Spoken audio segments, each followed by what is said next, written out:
नमस्कार, मी प्रीती. आवाज इंडिया मराठीमध्ये आपल्या सगळ्यांचं स्वागत आहे. तर नजर टाकूया आजच्या प्रमुख बातम्यांवर. आज संसदेत ऑपरेशन सिंदूरवर संरक्षण मंत्री राजनाथ सिंग यांनी माहिती दिली. आम्ही दहशतवाद्यांना त्यांच्या घरात घुसून मारले. आमच्या माता भगिनींच्या सिंदूरचा बदला लष्कराने दहशतवाद्यांकडून घेतला, असे राजनाथ सिंग म्हणाले. त्यांनी सांगितले की आमचे उद्दिष्ट दहशतवाद्यांचे अड्डे नष्ट करणे होते आणि सैन्याने त्यांचे ध्येय साध्य केले. ते पुढे म्हणाले, ही सिंदूर की लाली ही शौर्याची कहाणी आहे. या ऑपरेशनमध्ये 100हून अधिक दहशतवादी आणि हँडलर्स मारले गेले. राजनाथ म्हणाले की सीमा ओलांडणे किंवा पकडणे हे उद्दिष्ट नव्हते. या कारवाईचा उद्देश वर्षानुवर्ष पोचले जाणाऱ्या दहशतवाद्यांना लक्ष्य करणे हा होता. 10 मे रोजी सकाळी भारतीय हवाई दलाने पाकिस्तानच्या हवाई तळावर हल्ला केला आणि त्यांनी पराभव स्वीकारला. पाकिस्तानने म्हटले की आता पुरे झाले, हल्ले थांबवा. पाकिस्तानचा हा प्रस्ताव या इशाऱ्यासह स्वीकारण्यात आला की ऑपरेशन पुढे ढकलण्यात आलेले नाही, ते फक्त थांबवण्यात आले आहे. ऑपरेशन महादेव अंतर्गत आज पहलगाम दहशतवादी हल्ल्यात सहभागी असलेल्या दहशतवाद्यांना सुरक्षा दलांनी ठार केले. 3 दहशतवाद्यांमध्ये सुलेमान शहाची ओळख पटली आहे. पहलगाम हल्ल्यात सुलेमानचा सहभाग होता. 22 एप्रिल रोजी पहलगाममध्ये दहशतवाद्यांनी पर्यटकांवर हल्ला करून 26 जणांना ठार मारले होते. यात एक काश्मीरी नागरिक सहभागी होता. तेव्हापासून दहशतवाद्यांचा शोध सुरू होता. दरम्यान सोमवारी सुरक्षा दलांनी दहशतवाद्यांना ठार मारले. पहलगाम दहशतवादी हल्ल्यात पाकिस्तानी दहशतवादी आसिफ फौजी, सुलेमान शाह आणि अबू तल्ला यांचा सहभाग होता. इतर 2 दहशतवादी आदिल गुरी आणि अहसान हे स्थानिक दहशतवादी होते. आज वर्धा येथे भाजप कार्यकर्त्यांच्या महामंथन मेळाव्यात बोलताना फडणवीस म्हणाले, राज्यात लवकरच स्थानिक स्वराज्य संस्थांच्या निवडणुका होणार आहेत. सुरुवातीला जिल्हा परिषदेची निवडणूक आणि त्यानंतर नगरपालिकेची निवडणूक होईल आणि कदाचित सर्वात अखेरीस महापालिकेची निवडणूक होईल. या निवडणुका आपण महायुतीमध्ये एकत्र लढणार आहोत. जिथे महायुतीत निवडणुका होणार नाही तिकडे आपल्या मित्रपक्षावर कुठलीही टीका करायची नाही. तसंच आपण राज्यात सोबत काम करत आहोत, त्यामुळे आपल्या मित्रपक्षांवर टीका करायची नाही. पण स्थानिक स्वराज्य संस्थांच्या निवडणुकीत आपल्या भाजपचं निर्विवाद वर्चस्व दाखवून द्यायचं आहे, असा आदेश मुख्यमंत्री देवेंद्र फडणवीस यांनी भाजपच्या कार्यकर्त्यांना दिला आहे. यावेळी आपल्याला 2017 पेक्षाही जास्त जागा या ठिकाणी निवडून आणायच्या आहेत. आता एक गोष्ट आपण सगळ्यांनी लक्षात ठेवायची आहे की आपण ही निवडणूक महायुतीमध्ये लढतो, पण अर्थातच स्थानिक स्तरावर काही निर्णय घेण्याचे अधिकार आम्ही देऊ. ज्या ठिकाणी काही अडचणी आहेत त्यांनी आमच्याशी चर्चा करायची आहे आणि निर्णय घ्यायचे आहे. पण शक्यतोवर निवडणुका महायुतीत करायच्या आणि ज्या ठिकाणी महायुतीमध्ये निवडणूक काही कारणाने होणार नाही त्या ठिकाणी आपल्या मित्रपक्षावर कुठली टीका करायची नाही. कारण आपण जर राज्यामध्ये सोबत काम करतो आहोत तर आपणच आपल्या मित्रपक्षावर टीका करायची. आपण 17 साली बघितलं, उद्धवजी आपल्यासोबत सत्तामध्ये होते आणि रोज आपल्याला शिव्या द्यायचे. ती परिस्थिती आपली नाही, आपल्याला ते करायचं नाही आहे.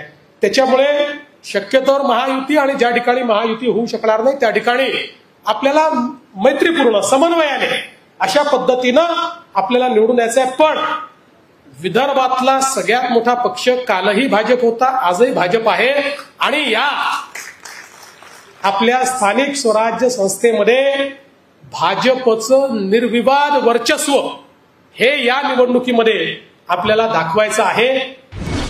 पुण्यातील एका रेव पार्टीत धाड टाकत काल पोलिसांनी 2 महिलांसह एकूण 7 जणांना ताब्यात घेतलं होतं.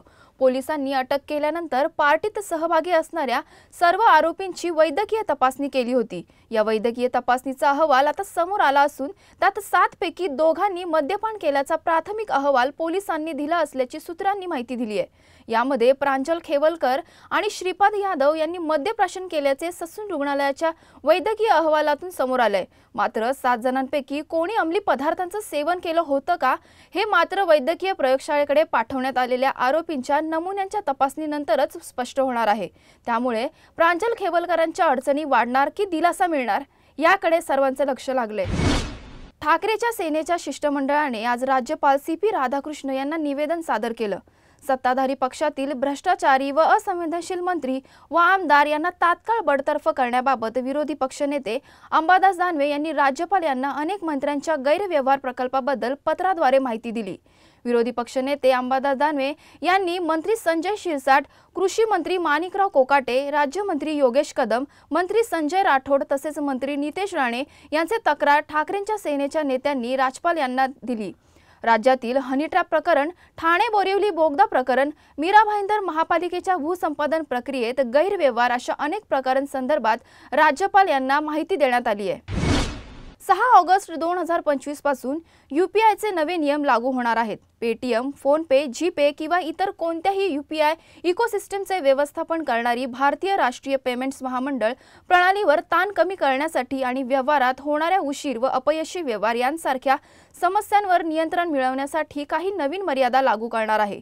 या नव्या नियमानुसार बॅलन्स तपासणं आणि स्टेटस रिफ्रेश करण्यासंबंधीच्या विनंत्यांवर मर्यादा घालण्यात येणार आहे। पुढील महिन्यांपासून UPI वापरकर्ते दिवसातून केवळ 50 वेळाच आपले खाते शिल्लक तपासू शकतील। या नवीन मर्यादा गैरआवश्यक ट्रॅफिक कमी करण्यासाठी निश्चित करण्यात आल्या आहेत। दिव्या देशमुखने वुमन्स चेस वर्ल्ड कप चॅम्पियनशिपच्या फायनलमध्ये भारताच्या कोनेरू हम्पी हिचा पराभव करत इतिहास घडवला आहे।